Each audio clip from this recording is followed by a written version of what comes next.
Summer rain on the window. Watch the time float on. Cool air blows a memento as I fall behind. I'm so sorry for dreaming about the future. Maybe I'll be better when we're old enough. Hey, I'm sorry for dreaming about the future. Welcome to the countryside of Brussels. And dito kami mag-stay. So pasok tayo guys. Actually nag-check-in na kami kanina. So ito yung entrance niya.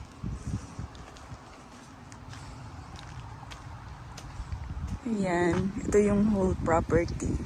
May araw guys, but actually ang lamig. Ang lamig ng hangin. Kaya kailangan pa rin mag-jacket. Ayan. Parking area. Then sa labas, yan yung backyard. So, I will be staying here. Si Sander for tonight lang kasi bukas na yung flight niya to his business trip. So, ito yung kinuha namin. Practical and budget, practical and budget hotel lang. Kasi I'll be staying here for 5 days while he is away. At saka hindi naman ako gagala. Mainly, mag-i-stay ako for work lang. So, the whole weekday, mag-work lang ako. Kasi hindi rin ako marunong mag-drive. So, pinark lang namin yung car dito.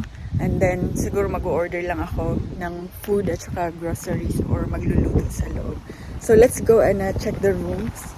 Dog nila. Yung kanina pag pasok namin, nakakatakot. Takot ako sa dog. Pero as in, super friendly niya.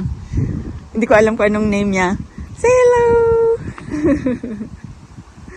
So, ayan. Pasok tayo.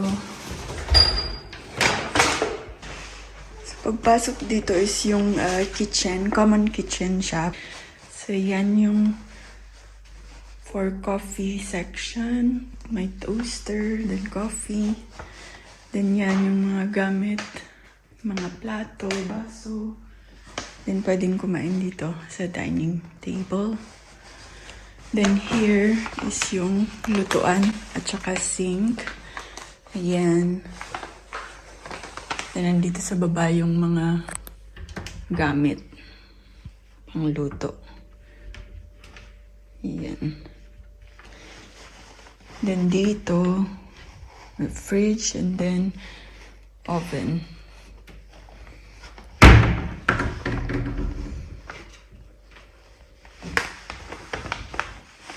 Then let's go to the room. So dito sa loob, yan yung hallway. Pasok dito may isang room. Yan, nag-order lang ako ng food. Then here, merong 3 rooms dito. So, ito yung isang room. Bakante na din. Ganda din ng room na to. So, ayan yung main na bahay. Not sure kung may nag-occupy. So, ayan yung backyard nila. Inagawa pa yung swimming pool. So, parang lumang property to siya na inaayos lang nila. Pero yung rooms for now na pinaparent is very functional. Nandito na lahat ng kailangan nyo. Ayan, ang ganda din. Yan yung toilet niya. Oh, nice. Ayan. So, let's go to our room. Ayan, here is din, laundry room nila. Pwede mo din gamitin. So, kumuha na ako, nagpainit na ako ng hot chocolate ko. And this one, ito yung room na ibibigay sana sa amin. Kaya lang nag-request ako na kunin yung isang room na inistehan na natin dito. So, this is the room. Very simple lang yan. King size bed. Then with a TV. Yan, may upuan dyan. Then, this is the view. This is the backyard actually. Ayan, may apple tree. Nakikita niyo ba? So yan, I think yung property na to is in progress for refurbishment or more development. Yan. It has everything I need para magstay for 5 days kasi dito lang naman ako sa bahay. Ang importante sa akin, ayan, may desk. Medyo malaking desk for work station. So, nilapag ko na yung mga gamit ko, yung laptop ko and all. Then yan, may fridge. Lagay ko na rin yung ibang groceries namin from tiny house. Pero let's see kung magluluto ako. Ayan yung fridge nila. So, nag-check out kami kanina mga 12 dun sa tiny house. Then we drove for 3.5 hours. And here is the closet. Yan. Yung bagahe namin. Ilagay ko na yung ibang gamit ko. Then meron pang more storage dito. Yan. Then here, merong laundry basket. Then coffee machine. Yan for coffee. And this is the toilet and the bathroom. And yung walk-in shower. So they have rain shower head at saka yung isang klase. Yan. So nilagay ko na yung gamit namin doon. So ito na yung in-order ko, guys. Let's eat while check ko yung emails ko.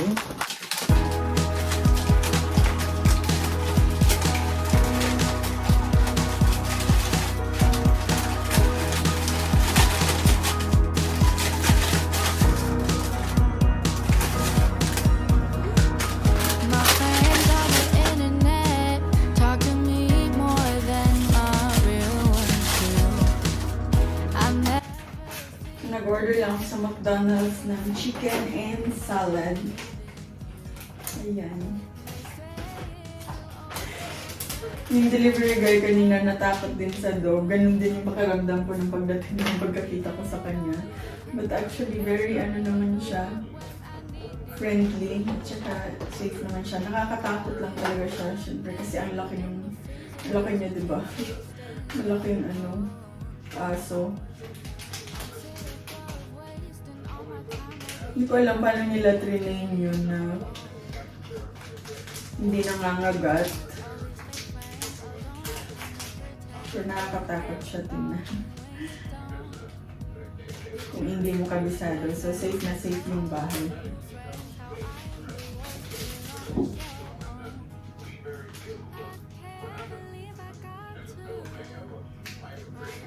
Kasi I think yung may-ari hindi dyan nakatira.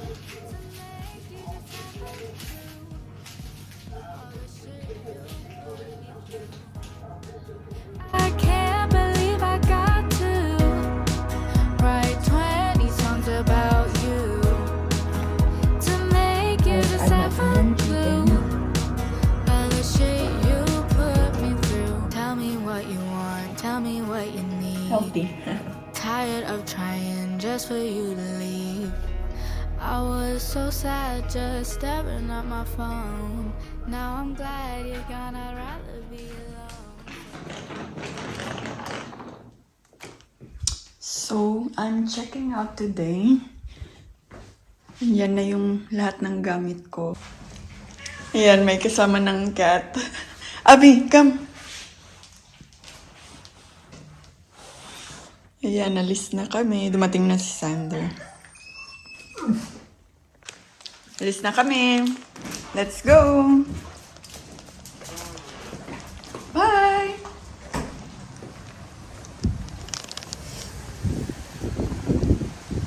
Bye! Open the door.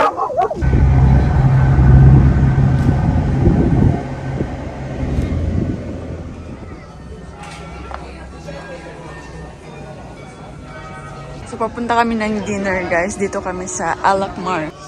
That's Renata. Renata, say hi!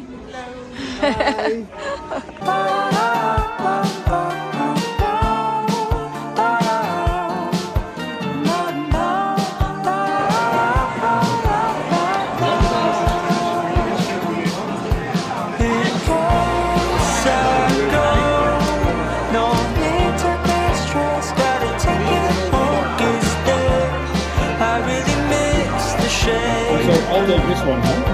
Which one do you want?